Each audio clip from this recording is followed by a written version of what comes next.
नमस्कार दोस्तों, स्वागत है आपका हमारे यूट्यूब चैनल पर। जैसा कि आप सब जानते हैं, हमने बीपीएससी 71वीं के लिए सीरीज चलाया है। उसमें हम आज देखेंगे इकोनॉमिक्स के सवाल जो बीपीएससी द्वारा हाल ही के परीक्षाओं में पूछा गया है। जितने भी इकोनॉमिक्स के सवाल होंगे उसको हम यहाँ पे डिटेल एनालिसिस करेंगे और समझ पाएंगे कि 71वीं बीपीएससी में सवाल कैसा रहने वाला है, इसके आसपास सही रहेगा या इससे थोड़ा लो रहेगा। यह जो पेपर हम एनालिसिस कर रहे हैं, यह एईडीओ और बीएसओ, एएसओ और बिहार एसएससी, सीजीएल और जो आपके अन्य परीक्षाओं बिहार में होने वाला है, उस सबके लिए इम्पोर्टेंट रहेगा। क्योंकि ये इकोनॉमिक्स के सवाल है, ये भारत इंडिया लेवल पर भी पूछा जाता है, तो इसका केवल बिहार से ही मतलब नहीं है, अन्य परीक्षाओं से भी इसका जड़ जुड़ जाता है। तो चलिए ज्यादा देर न करते हुए शुरू करते हैं। अगर आप लोग चैनल पर नए हैं तो सब्सक्राइब कर लीजिए ताकि आप लोगों के पास ऐसा कैटेगरी वाइज नोटिफिकेशन आपको मिलता रहे और आप लोग वीडियो को शेयर करते रहिए। तो चलिए शुरू करते हैं। पहला सवाल है कि जनगणना 2011 के अनुसार भारत में महिला प्रतिशत साक्षरता दर कितनी थी? महिला प्रतिशत साक्षरता दर पूछा है कि कितनी थी। तो देखिए इसमें तो एग्जैक्ट उत्तर नहीं मिल रहा है, लेकिन जो आपका नजदीक वाला उत्तर है वो आपका हो जाएगा 55.42। क्यों? क्योंकि यह जो है 51.52 के 50 के नजदीक है। बिहार में जब जनगणना 2011 में हुई थी तो महिला साक्षरता दर कितनी थी? 51.50। तो इस प्रकार इसका सही उत्तर होना चाहिए नियर अबाउट 55.42। जबकि हम भारत में साक्षरता दर की बात करें तो कितना था आपका महिलाओं का? तो ये आपका 65.46% था भारत में। ये बिहार में है, ये भारत में है। जबकि अगर बात करें कि महिला साक्षरता दर बिहार में सबसे कम कहाँ का रहा, महिला साक्षरता दर सबसे कम सहरसा का था। सबसे ज्यादा किस जिले का था? रोहतास का था, रोहतास। तो इस प्रकार आप लोग ध्यान रखिएगा, हमने इसको देखा। अगला सवाल है कि बच्चों में मुफ्त और अनिवार्य शिक्षा के अधिकार के बारे में निम्न कथनों को पढ़े। देखिए ये इकोनॉमिक्स के सवाल के बीच में था तो हमने इसको भी उठा लिया है ताकि काफी इम्पोर्टेंट सवाल भी है। यह कथन कारण के रूप में दिया हुआ है, सत्य कथनों को चुनना है इसमें से। तो इसमें पहला स्टेटमेंट दिया है कि इसे 86वें संविधान संशोधन द्वारा लागू किया गया था। बिल्कुल सही है, 86वें संविधान संशोधन अधिनियम 2003 में इसे लागू किया था। यह 5 वर्ष से 15 वर्ष की आयु के सभी बच्चों को मुफ्त एवं अनिवार्य शिक्षा लागू करता नहीं। ये 5 वर्ष न होकर के कितना होता है? 6 से लेकर 14 साल के बच्चों के लिए, 6 से लेकर 14 साल के बच्चों के लिए है ये। और ये अगला स्टेटमेंट कहता है कि इसे अगस्त 2009 में संसद द्वारा पारित किया गया था। ये भी सही है, ये भी सही है। यानी कि 1 और 3 सही है। इसका उत्तर हो जाएगा आपका ऑप्शन ए, 1 और 3। 1 अप्रैल 2010 को लागू हो गया था, 1 अप्रैल 2010 को लागू हो गया था। अगला सवाल है कि भारत में बेरोजगारी की समस्या का विश्लेषण करने के लिए NSSO, national sample survey organisation द्वारा विकसित धारणाओं के बारे में निम्नलिखित में कौन सा धारणा सही नहीं है? ये पूछ रहा है कि बेरोजगारी की समस्या मापने के लिए कौन सी स्थिति इसमें सही नहीं है। तो देखिए जो बेरोजगारी की समस्या है उसको मापने के लिए एनएसएसओ द्वारा 3 प्रकार की विधि अपनाई जाती थी, जिसमें पहला है वर्तमान साप्ताहिक स्थिति, जो सप्ताह के हिसाब से, इस सप्ताह के 7 दिन के हिसाब से ये मापता है। ये अगला है कि वर्तमान दैनिक स्थिति, ये डेली बेसिस पे नापता है। और ये अगला है सामान्य स्थिति, ये मासिक आधार पर मापता है। जबकि ये अगला स्टेटमेंट जो है वर्तमान मासिक स्थिति बेरोजगारी, ये गलत है। तो इसका सही उत्तर हो जाएगा आपका ऑप्शन डी। अब बात करें एनएसएसओ की। एनएसएसओ जो है 2019 में सी रंगराजन कमेटी के सिफारिश पर यह जो है आपका सीएसओ के साथ मिलकर, सीएसओ के साथ मिलकर के, सीएसओ प्लस एनएसएसओ मिलकर के क्या हो गया है? एनएसओ हो गया है। तो 2019 के बाद से अब इसको मिलाकर क्या कर दिया गया है? नेशनल स्टैटिस्टिकल ऑर्गेनाइजेशन, एनएसओ, यानी कि ऑफिस भी बोला जाता है, राष्ट्रीय सांख्यिकी कार्यालय। तो ध्यान रखिएगा आप लोग एनएसएसओ के बारे में अगर पूछा जाए तो। अगला है कि बाजरे के बारे में निम्नलिखित में कौन सा कथन सत्य है। बाजरा के बारे में सत्य बताना है। अब स्टेटमेंट देखते हैं कि भारत बाजरे के वैश्विक उत्पादन के 60% से अधिक उत्पादन करता है। बिल्कुल सही है। प्राचीन वेद साहित्य यजुर्वेद में बाजरे के कई रूपों का उल्लेख है। उल्लेख तो है, लेकिन यह जो है केवल यजुर्वेद में ना होकर के जो आपका ऋग्वेद है, शतपथ ब्राह्मण में, उसमें भी उल्लेख है। तो इस बार इसका सही उत्तर ये नहीं हो पाएगा। अगला है कि संयुक्त राष्ट्र ने भारत का आदेश के कहने पर 2023 में बाजरे का अंतर्राष्ट्रीय वर्ष घोषित किया था। ये भी सही है, यानी कि ए और सी दोनों सही है। Option D. ये घोषित कब किया गया था? 2021 में घोषणा हुई थी और 2023 को घोषित हो गया था। ये मार्च 2021 में इसको संयुक्त राष्ट्र महासभा ने घोषणा किया था। अगला है नीति आयोग के बारे में कौन सा कथन सही है? सही है बताना है। तो देखिए ध्यान से पढ़ते हैं। नीति आयोग एक ही बात सभी पर लागू होती है, दृष्टिकोण पर आधारित नहीं। यह एक ही बात सब पर लागू होता है, दृष्टिकोण नहीं अपनाता है, ये सबकी बातों को सुनता है। अगला है कि ज्ञान और नवाचार का सृजन नीति आयोग का हिस्सा नहीं है। बिल्कुल गलत है। ज्ञान और नवाचार और इसमें आता है नीति आयोग में, तभी तो अटल टिंकरिंग लैब, अटल इनोवेशन मिशन, ये सब जारी होता है। अगला है कि वित्त मंत्री नीति आयोग के अध्यक्ष होते हैं। नहीं, वित्त आयोग ना होकर के कौन होता है? तो इसका पीएम होता है, जो पीएम प्रधानमंत्री, अभी वर्तमान में नरेंद्र मोदी जी, जो हमारे वित्त आयोग नीति आयोग के अध्यक्ष है। अगला है कि नीति आयोग सहकारी संघवाद को बढ़ाता है। यह बिल्कुल सही है। नीति आयोग जो है सहकारी संघवाद को बढ़ाता है, जो संविधान के मूल्यों को आगे बढ़ाने में राज्य और केंद्रों के बीच भूमिका निभाता है। तो इस प्रकार इसका सही उत्तर क्या हो जाएगा? Option D. अगला है विश्व पर्यावरण दिवस कब मनाया जाता है? 5 जून। 5 जून ध्यान रखिएगा। प्राकृतिक संरक्षण के प्रति, माताओं के प्रति गहरे प्रेम और सम्मान का लाभ उठाने के प्रयास करते हुए वृक्षारोपण अभियान की शुरुआत कब की गई और इसे किस नाम से जाना जाता है? तो इसका सही उत्तर हो जाएगा आपका ऑप्शन सी। जून 2024 में शुरू हुआ था और इसे एक पेड़ माँ के नाम, नरेंद्र मोदी ने, जो हमारे भारत के प्रधानमंत्री हैं नरेंद्र मोदी जी, इन्होंने शुरू किया था एक पेड़ माँ के नाम। तो इसका सही उत्तर हो जाएगा आपका ऑप्शन सी। अगर ऐसे ही एक इनिशिएटिव देखें तो एक आता है लाइफ का, life style for environment.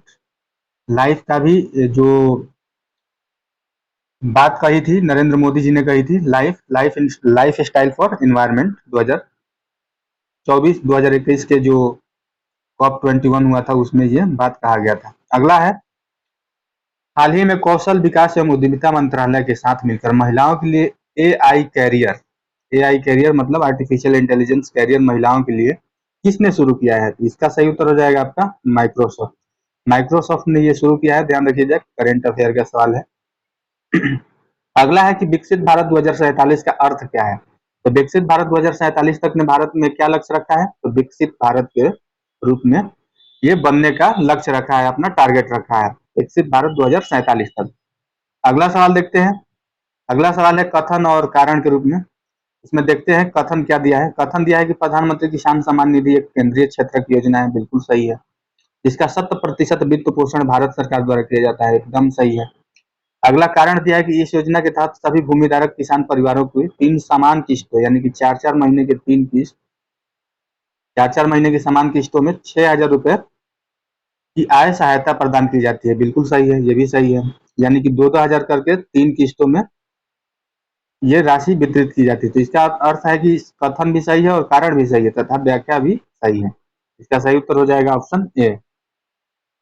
Option A इसका सही उत्तर है। इसकी घोषणा कब हुई थी? तो घोषणा हुई थी आपका 1 फरवरी 2019 को। 1 फरवरी 2019 को जो आपके पीयूष मंत्री है, पीयूष गोयल है, उन्होंने ये घोषणा की थी 2019 बजट में। अगला सवाल देखते हैं। अगला सवाल है कि सूची 1 तथा 2 का सुमेलित करना है। कौन सा योजना किस वर्ष शुरू हुआ है उसको सुमेलित करना है। तो देखिए मिलाते हैं। प्रधानमंत्री जनधन योजना की शुरुआत कब हुई थी? 28/8/2014 को। इसका ए का हो जाएगा 4। तो देखिए इसमें कौन सा ऑप्शन है? ए का 4, बी। मिल गया ऑप्शन, यानी कि ए का 4 और बी का 3। सुकन्या समृद्धि योजना आपका 21 जनवरी 2015 को। प्रधानमंत्री मुद्रा योजना आपका 8 अप्रैल 2015 को। स्टैंड अप इंडिया योजना आपका 5 अप्रैल 2016 को। इस प्रकार इसका सही उत्तर हो जाएगा आपका ऑप्शन बी। आप लोग जो भी योजना शुरू होता है उसका डेट को लिख कर रखें, ताकि जब रिवीजन करने का समय हो तो उस पर एक निगाह से देख करके जाए परीक्षा में, क्योंकि देख रहे हैं एक्चुअल एकदम स्टेटमेंट बना के पूछा जा रहा है, मिलान करने में दे दिया जाएगा, कौन सही है कौन गलत है उसमें पूछा जा सकता है। तो आप लोग इसको याद रखिएगा। जैसे हमने बताया कि प्रधानमंत्री कृषि सम्मान निधि योजना 1 फरवरी 2019 को, तो उसको भी इसमें शामिल कर सकते हैं। अगला है कि जब आर्थिक विकास में वृद्धि होगी तो राष्ट्रीय आय में तृतीय क्षेत्र का हिस्सा क्या होगा। इसका जाहिर सा बात है कि ये बढ़ेगा, तृतीय क्षेत्र का हिस्सा। क्यों बढ़ेगा? क्योंकि आर्थिक प्रगति के साथ सेवाओं जैसे कि स्वास्थ्य हो गया, शिक्षा हो गया, बैंकिंग हो गया, परिवहन हो गया, इन सब का मांग बढ़ता है। तो मांग बढ़ता है तो तृतीय क्षेत्र का हिस्सा भी बढ़ जाएगा। तृतीय क्षेत्र क्या है? तृतीय क्षेत्र में आता है बैंक, स्वास्थ्य, यानी कि जो लोगों की सुविधा के लिए जरूरी है। तो इसका सही उत्तर हो जाएगा ऑप्शन सी। अगला है, निम्नलिखित में कौन सा भुगतान संतुलन में चालू खाते की रचना नहीं करते? चालू खाता की रचना कौन नहीं करता है? तो इसका सही उत्तर हो जाएगा आपका ऑप्शन सी, प्रत्यक्ष विदेशी निवेश। प्रत्यक्ष विदेशी निवेश जो है इसमें शामिल नहीं होता। जबकि क्या क्या शामिल होता है? तो वस्तुओं का आयात निर्यात शामिल होता है, वस्तुओं का निर्यात आयात, और सेवाओं का आयात निर्यात। ये भुगतान यानी कि चालू खाते में जुड़ते हैं, वस्तु का आयात निर्यात और सेवाओं का आयात निर्यात। जबकि प्रत्यक्ष विदेशी निवेश इसमें नहीं जुड़ता है, इसे एफडीआई के नाम से जानते हैं। अगला है कि कौन ग्रामीण ऋण का संस्थान स्रोत नहीं है? संस्थागत स्रोत कौन सा नहीं है ग्रामीण ऋण का? तो देखिए ऑप्शन क्या है, घरेलू बैंकर्स, व्यापारी बैंक, पैक्स, क्षेत्रीय ग्रामीण बैंक। तो इसका सही उत्तर हो जाएगा घरेलू बैंक। घरेलू बैंक जो है ग्रामीण ऋण की संस्थागत स्रोत नहीं है, जबकि अन्य 3 जो है संस्थागत स्रोत है। यह जो है पैक्स है, यह क्षेत्रीय ग्रामीण बैंक 1875 नारीमन कमेटी, और ये कमर्शियल बैंक है। अगला है, नई औद्योगिक नीति 1991 के मुख्य प्रस्ताव क्या था? मुख्य प्रस्ताव ये था कि कुछ उद्योगों को छोड़कर सभी उद्योगों के लिए औद्योगिक लाइसेंसिंग समाप्त कर दी गई थी। इसका सही उत्तर हो जाएगा ऑप्शन ए। इसका अगर देखिए उद्देश्य क्या था, तो उद्देश्य आपका था, उद्देश्य था भारतीय इकोनॉमी को, जो भारतीय अर्थव्यवस्था है उसको उदार बनाना। इसी के समय 1991 में ही आपका एलपीजी, वैश्वीकरण, उदारीकरण और निजीकरण की नीति अपनाई गई थी। उस समय कौन थे आपके? पीवी नरसिम्हा राव और मनमोहन सिंह आपके वित्त मंत्री थे। तो ध्यान रखिएगा आप लोग। अगला सवाल है कि भारत ने 2000 से 2024 के बीच शुल्क योग्य वस्तुओं पर औसत प्रशुल्क दर में कमी की है। कितना कमी की है? तो इसका सही उत्तर हो जाएगा आपका ऑप्शन बी, 48.9% से लेकर 17.3% तक की कमी की गई है। अगला सवाल देखते हैं, 2024 में विदेशी मुद्रा भंडार में भारत की रैंकिंग क्या थी? 2024 का करंट पूछा गया है, तो आप लोग ऐसे करंटों को ध्यान में रखिएगा ताकि अगर पूछा जाए तो आप लोग जवाब दे सके। तो इसका सही उत्तर हो जाएगा आपका ऑप्शन डी, चौथा स्थान रहा है। अगला है कि अखिल भारतीय उच्च शिक्षा सर्वेक्षण 2021-22 की रिपोर्ट के अनुसार भारत में उच्च शिक्षा में नामांकित विदेशी छात्रों के बारे में पूछा गया है। सबसे अधिक संख्या किस देश से है? तो सबसे अधिक संख्या आपका नेपाल देश से है। नेपाल से भारत में आने वाले छात्रों की संख्या सर्वाधिक है इस रिपोर्ट के अनुसार। रिपोर्ट का नाम रखिए, याद रखिएगा, पूछा जा सकता है कि कौन सा रिपोर्ट था जिसमें ये दर्शाया गया है। तो अखिल भारतीय उच्च शिक्षा सर्वेक्षण रिपोर्ट। अगला है, राष्ट्रीय परिवार स्वास्थ्य सर्वेक्षण 5 के रिपोर्ट के संदर्भ में कौन से कथन सही है? NFHS, national family health survey 5 के अनुसार बताना है कौन सही है। तो देखिए पहला है कि 90% घरेलू आबादी के पास आधार कार्ड है। बिल्कुल सही है, 90% घरेलू आबादी के पास आधार कार्ड है। अगला है 97% घरों में बिजली है, ये भी सही है। 96% घरों में बैंक या डाकघर खाता है, ये भी सही है। 83% घरों में शौचालय की सुविधा है, ये भी सही है। तो इसका सही उत्तर हो जाएगा आपका ऑप्शन डी। ऑप्शन डी इसका सही उत्तर हो जाएगा। अगला है, नीली अर्थव्यवस्था का अर्थ क्या है? नीली अर्थव्यवस्था, ब्लू इकोनॉमी, ऐसे यूपीएससी में भी सवाल पूछा जा चुका है ऐसे सवाल। तो ध्यान रखिए, नीली अर्थव्यवस्था यानी कि समुद्र से संबंधित है, जल से संबंधित है। ब्लू इकोनॉमी जल के अंदर जो, जैसे मत्स्य पालन हो गया, पॉलीमेटेलिक नोड्यूल्स हो गया, ऐसे सब जो निकलते हैं वो नीली अर्थव्यवस्था के अंतर्गत आते हैं। तो नीला पानी होता है समुद्र का, तो ध्यान रखिए महासागर, समुद्र और तटों से जुड़ी आर्थिक गतिविधियां आपके नीली अर्थव्यवस्था में आ जाएंगी। इस प्रकार इसका सही उत्तर हो जाएगा आपका ऑप्शन ए। अगला है, अगर ऐसे आप लोग ध्यान रखिएगा, ग्रीन जो ग्रीन इकोनॉमी, वैसे ही गिग इकोनॉमी, ऑरेंज इकोनॉमी, इससे संबंधित है। आप लोग कमेंट बॉक्स में इसका जवाब दे सकते हैं, जैसे green economy, orange economy, purple economy, purple economy, और आपका आएगा एक क्रिएटिव इकोनॉमी, क्रिएटिव, इस सब का हमको बताना है आप लोगों को कमेंट बॉक्स में कि इसका किस से जुड़ा हुआ है। अगला है, 2011 की जनगणना के अनुसार भारत का बाल लिंगानुपात क्या है? बाल लिंगानुपात पूछा गया है, child sex ratio, child sex ratio तो पूछा है भारत में। बिहार में तो बात करेंगे, लेकिन भारत का देखते हैं। तो भारत में कब कितना है? तो आपका 919 है भारत में चाइल्ड सेक्स रेशियो। जबकि बिहार में बात करें तो बिहार में कितना है? बिहार में आपका 935 है बिहार का चाइल्ड सेक्स रेशियो। बिहार में सबसे ज्यादा है कहाँ पर? तो सबसे ज्यादा आपका गोपालगंज में पड़ेगा, गोपालगंज में। ये हमने पीछे के जो डिस्कशन किए हैं बिहार स्पेशल के सवालों में, उसमें आप देख सकते हैं, हमने 3 पार्ट में बिहार स्पेशल के सवाल किए हैं। अब चौथा पार्ट जल्द ही आने वाला है। इसका हो जाएगा आपका गोपालगंज सबसे ज्यादा है, कितना है? 1015 है। और सबसे कम आपका मुंगेर में है, कितना है? तो मुंगेर में है आपका 879, 879 है। जबकि भारत का लिंगानुपात कितना है? 943 है।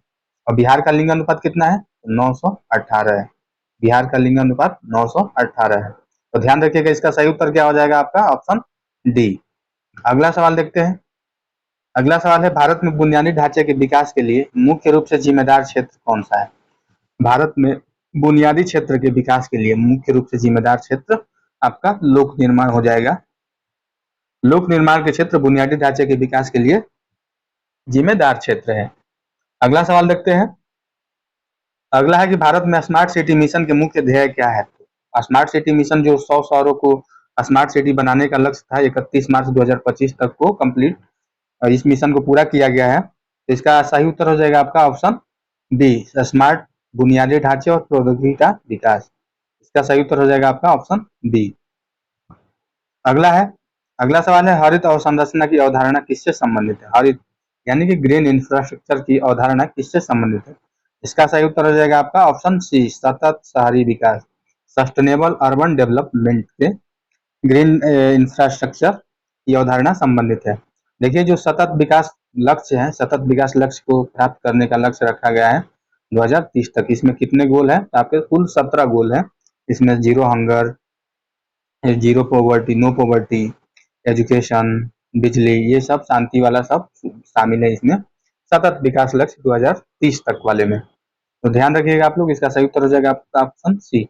अगला है कि कौन भारत में एक प्रतिस्पर्धी विनिर्माण क्षेत्र के विकास के लिए आवश्यक है?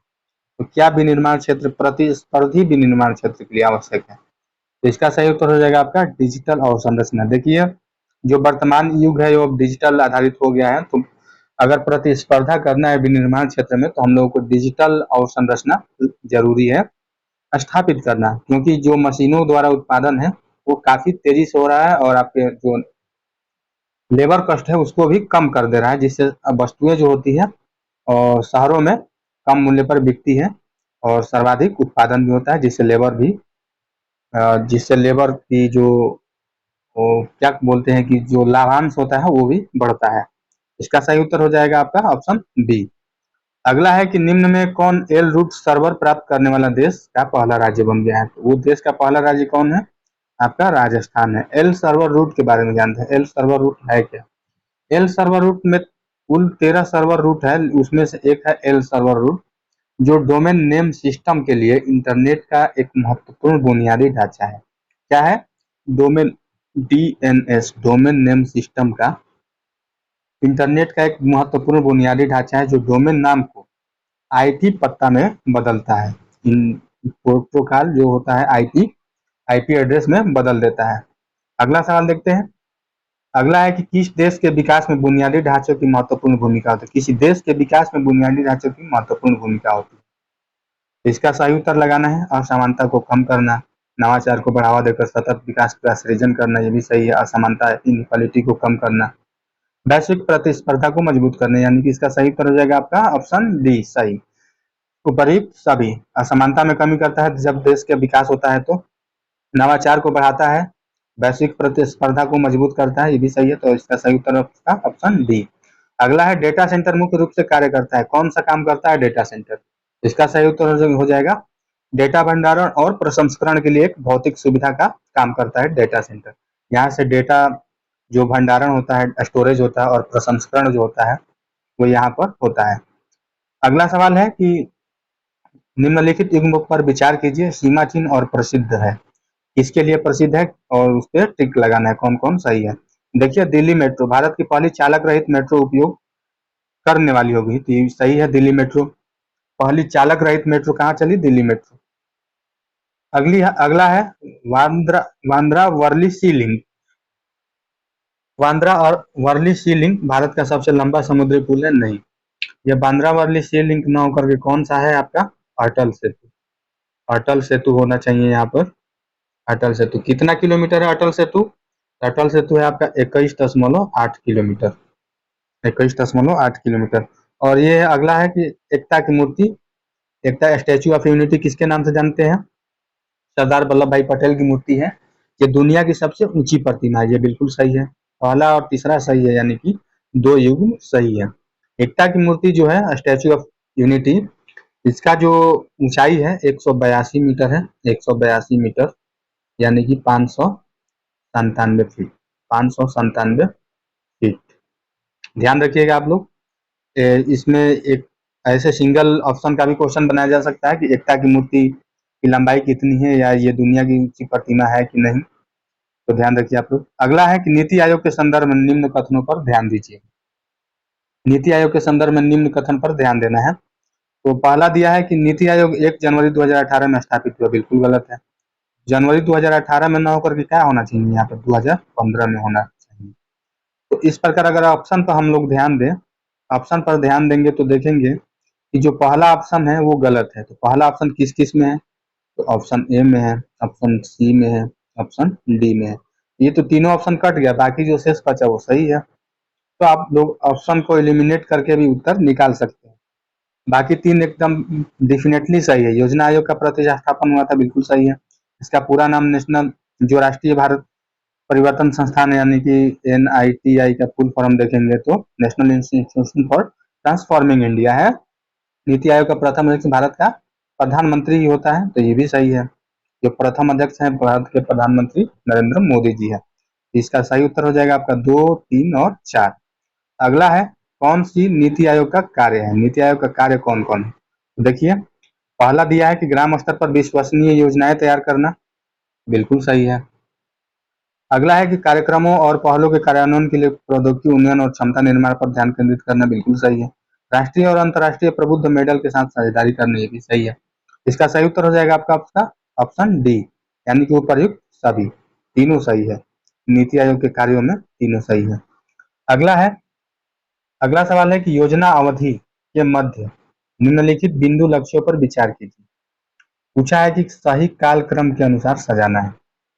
तो देखिए अगर सही कालक्रम की बात करें तो जो बुनियादी और भारी उद्योगों के विकास पर तेजी से औद्योगिकीकरण लाया गया था, ये आया था आपका दूसरी पंचवर्षीय योजना में। दूसरी पंचवर्षीय योजना में कब आया था? तो आपका 1956 से 61। अगला है कि जीवन की गुणवत्ता और सामाजिक न्याय विकास, ये कब आया था आपका? तो ये आया था छठवीं पंचवर्षीय योजना में। छठवीं पंचवर्षीय योजना। आप लोगों को योजना आयोग के सभी पंचवर्षीय योजनाओं को एक नज़र से देख लेना चाहिए, क्योंकि BPSC का एकदम फेमस जो टॉपिक है योजना आयोग, नीति आयोग है। इससे सवाल हर साल कुछ न कुछ पूछे ही जाते हैं। छठवीं पंचवर्षीय योजना कब आया था? 1980 से 85। और लिंग असमानता में कमी के साथ तीव्र और समावेशी विकास कब आया था? 11वीं पंचवर्षीय योजना में। 11वीं पंचवर्षीय योजना 2007 से 12 में। और जो विस्तारित अर्थव्यवस्था की स्थितियां बनाकर गरीबी की समस्या पर सीधा प्रहार करना, ये कब आया था आपका? तो ये आया था आपका 5वीं पंचवर्षीय योजना में।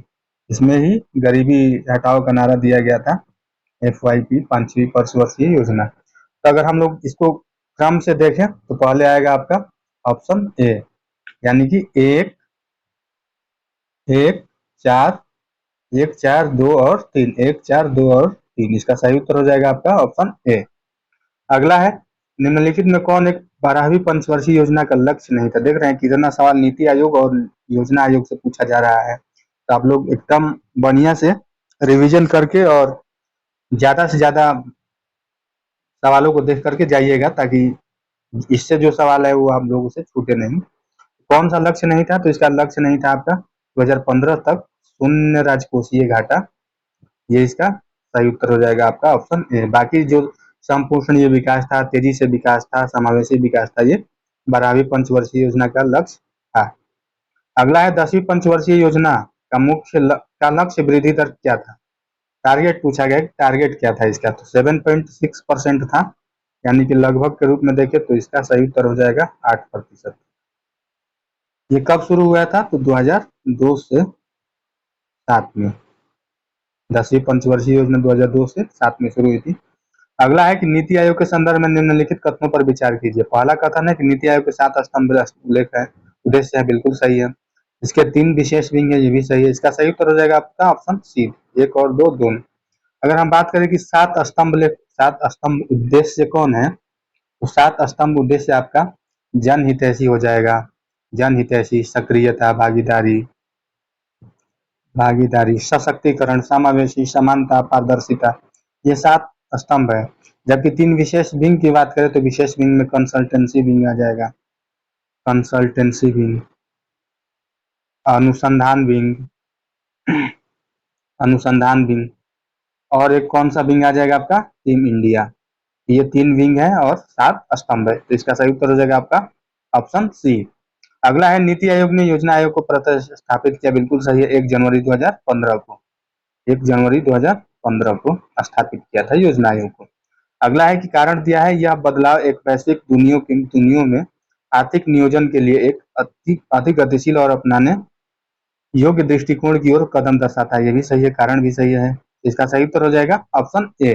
कथन कारण दोनों सही है और सही विश्लेषण यानी कि व्याख्या भी है। अगला है कि भागलपुर शहर विशेष रूप से जाना जाता है। भागलपुर शहर किसके लिए जाना जाता है, इसका सही उत्तर हो जाएगा आपका टसर सिल्क। टसर सिल्क यानी कि भागलपुर को रेशम की राजधानी के नाम से जानते हैं। बिहार में रेशम की राजधानी जो है भागलपुर को जाना जाता है बिहार में। इसका सही उत्तर हो जाएगा आपका ऑप्शन सी। जो जर्दालू आम है वो भी भागलपुर में ही है, जीआई टैग भी मिल चुका है। अगला सवाल देखते हैं। अगला है कि जमुई बिहार जाना जाता है अपनी किसके लिए, जमुई किसके लिए फेमस है। ये लगभग बहुत सारे बीपीएससी की परीक्षाओं में पूछा जा चुका है, इवन 17वीं बीपीएससी, 69वीं बीपीएससी, एईडीओ, जो इसके पहले जो बीपीएससी हुआ वो सब में पूछा जा चुका है जमुई के बारे में। क्या है, ये सोना भंडार के लिए फेमस है। उम्मीद है कि आगामी परीक्षाओं में जैसे एईडीओ हो गया, एसओ हो गया, बीएसओ हो गया, इस सब में पूछा जाए। अगला सवाल है कि डीपी धर ने तैयार किया और शुभारंभ किया क्या। इसमें पूछा गया कि डीपी धर ने क्या तैयार किया और क्या शुभारंभ किया, तो इसका सही उत्तर हो जाएगा बिहार में 4थी पंचवर्षीय योजना। डीपी धर जो थे भारत के लिए 5वीं पंचवर्षीय योजना को तैयार किया था। इसमें न्यूनतम आवश्यकता कार्यक्रम को तय किया गया था। न्यूनतम आवश्यकता कार्यक्रम को तैयार किया गया था 1974 से 1979 में। इसका सही उत्तर हो जाएगा, लेकिन ये बिहार के लिए चौथा था, तो इसका सही उत्तर हो जाएगा आपका ऑप्शन डी। अगला है कि कथन पर विचार कीजिए और कारण देखिए, मतलब कि कथन कारण को देखना है क्या सही क्या गलत है। बिहार की अर्थव्यवस्था में हाल के वर्षों में उल्लेखनीय वृद्धि देखी गई है, बिल्कुल सही है। बुनियादी ढांचे का विकास, कृषि और मानव विकास सकारात्मक भूमिका निभा रही है, भी सही है। कथन और कारण दोनों सही, इसका सही उत्तर हो जाएगा आपका ऑप्शन ए। कथन और कारण सही है, व्याख्या भी सही है। अगला है कि बिहार पर्यटन नीति 2023 के अंतर्गत 50 करोड़ रुपए से अधिक निवेश के लिए जानी जाने वाली अधिकतम पूंजी सब्सिडी क्या है। अधिकतम पूंजी सब्सिडी क्या है आपका, ये पूछा गया है कि जो बिहार पर्यटन नीति है, बिहार पर्यटन नीति के अंतर्गत 50 करोड़ रुपए से अधिक निवेश करते हैं तो कितना सब्सिडी दिया जाएगा, तो सब्सिडी हो जाएगा आपका 25%, यानी कि जितना 50 करोड़ लगाएंगे उसका अधिकतम 10 करोड़ जो आपको है सब्सिडी के रूप में दिया जाएगा। अगर 10 करोड़ लगाते हैं तो कितना सब्सिडी दिया जाएगा? 3 करोड़, यानी कि 30%। 10 करोड़ पे 30%। और अब 50 करोड़ से ऊपर लगाते हैं तो कितना मिलेगा सब्सिडी? तो अधिकतम 25% ही है, यानी कि 25 करोड़। इस प्रकार सही उत्तर हो जाएगा आपका ऑप्शन सी। इसमें बिहार पर्यटन नीति 2023 में ही विद्युत शुल्क को 100% कर दिया गया है। भूमि रूपांतरण शुल्क भी 100% भूमि का ये है। अगला है, इनमें से कौन नीति आयोग के वित्तीय स्वास्थ्य सूचकांक के शीर्ष पर रहा है? कौन नीति आयोग के वित्तीय स्वास्थ्य सूचकांक के शीर्ष पर रहा है? तो इसका ऑप्शन देखते हैं, हरियाणा, मध्य प्रदेश, उड़ीसा और गुजरात। तो इसका सही उत्तर हो जाएगा आपका ऑप्शन सी। उड़ीसा जो है, नीति आयोग द्वारा जो सूचकांक जारी किया जाता है वित्तीय स्वास्थ्य सूचकांक, उसमें 1 नंबर पर है। अगर दूसरे नंबर की बात करें तो आपका आ जाएगा छत्तीसगढ़। छत्तीसगढ़ आपका दूसरे नंबर पर आ जाएगा और गोवा है जो आपका तीसरे नंबर पर है। जबकि बिहार की बात करें तो बिहार आपका 13वें नंबर पर है। बिहार 13वें नंबर पर है। कितना स्कोर किया है? तो बिहार आपका स्कोर किया है 27.8 स्कोर किया है बिहार। इसमें कितने कितने सूचकांक होते हैं, कितने मानक होते हैं? तो इसमें 4 मानक है, जैसे कि राजस्व सृजन हो गया, राजस्व सृजन, व्यय प्रबंधन, आप लोग लिखते चलिए, व्यय प्रबंधन हो गया, ऋण स्थिरता हो गया, वित्तीय विवेक हो गया। तो ये 4 आधार पर देखा जाता है कि कौन सा राज्य अपनी वित्तीय स्वास्थ्य सूचकांक में कितना स्कोर कर पा रहा है। तो इसका सही उत्तर हो जाएगा आपका ऑप्शन ए, यानी कि ऑप्शन सी, उड़ीसा सर्वाधिक अंक अर्जित किया है वित्तीय स्वास्थ्य सूचकांक शीर्ष में। ये नीति आयोग द्वारा जारी किया जाता है। सवाल ऐसे भी पूछा जा सकता है कि हाल ही में जारी वित्तीय स्वास्थ्य सूचकांक किसने जारी किया है? तो इसका सही उत्तर हो जाएगा आपका नीति आयोग। इस प्रकार हमने अब तक जो बीपीएससी द्वारा हाल के परीक्षाओं में पूछा गया इकोनॉमिक्स के सवाल है, हमने उसको पूरा किया है। अगली बार जो हम लोग सीरीज लेकर आएंगे साइंस से रिलेटेड हो गया, यानी कि विज्ञान के प्रश्न रहेंगे, जिसमें से जो अब तक बीपीएससी ने पूछा है हाल के परीक्षाओं में 2025 में, उसमें से जितना सारा प्रश्न रहेगा साइंस के, उसको हम लोग लेकर के आएंगे। और क्विक रिवीजन के तौर पे आप लोग देखते चलिएगा, ताकि आप लोगों को जो 71वीं बीपीएससी है उसमें सहयोग मिल सके। चलिए, धन्यवाद आप लोगों को।